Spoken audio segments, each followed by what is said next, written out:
Assalamu alaikum, урматтуу катталуучулар, Нуркейджи YouTube каналынын көрүүчүлөрү. Туугандар, бизде кезектеги автоунубуз Skoda Octavia 2014 жылкы 1.6 автомат коробкада. Учурда зимний шиналар коюлган. Машина арест экен, туугандар. Ипишни Кыргызстанда дейт. Келиним, кандай вариант бар дейсиң? Варианттар бая выкуп менен 250-300 миңин берсе, калганын 3-4 айга күтөбүз. Машина болсо дагы мага кошуп бере турган вариант болсо көрүп сүйлөшөбүз.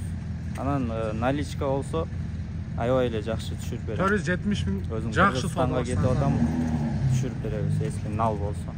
Нал болсо, туугандар, 470 миңден раса сонун кылып түшүп берем деп атат. Көрүңүздөр. Машинанын свети коричневый светте. Эми сиздерге ички салондор боюнча бир сыйра көргөзүп коеюн. Бисмиллахиррахманиррахим. Бул жерде полный электропакет, электрический күзгү, обогрев менен күтүңөр. Азыр оталдырып да көрөбүз. Пробеги 352 миң дейт. Так, канат тешиги болду. Так, бул жерде өзүнүн штатный мафону, климат контроль бар экен бул жерде.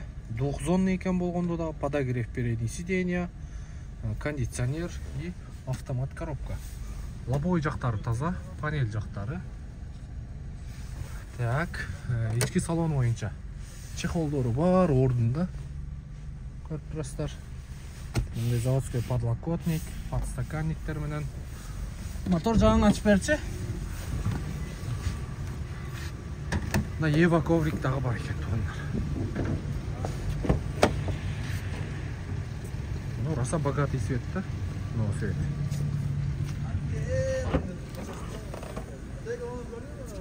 Так, бардык меткалары чөткү. Полкасга чейин ордунда. Не дейсиң?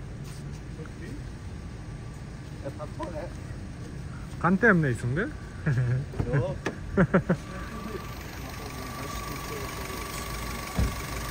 Мотор жагыны бир сыйра жууп тазалайсыздар. Сонун болуп калат. Мотору канча май кетет заменге чейин? Где-то 7000 жүрсөм 500 граммга чейин куям талипка. Адан ашып кетсе уже 700 граммга чейин жейт. Ачып. Жакшы. Көрдүңүздөр, туугандар. Машина сатсаңыздар ушинтип айыбын айтып сатыңыздар. 500 грамм 700 граммга чейин май жейт. Радиатор помпа жаңы. Радиатор помпа жаңы. Жакшы. Өтө сонун. Видеонун темасына номер көрүп турасыздар. Çalıp baylaşıp görünsün.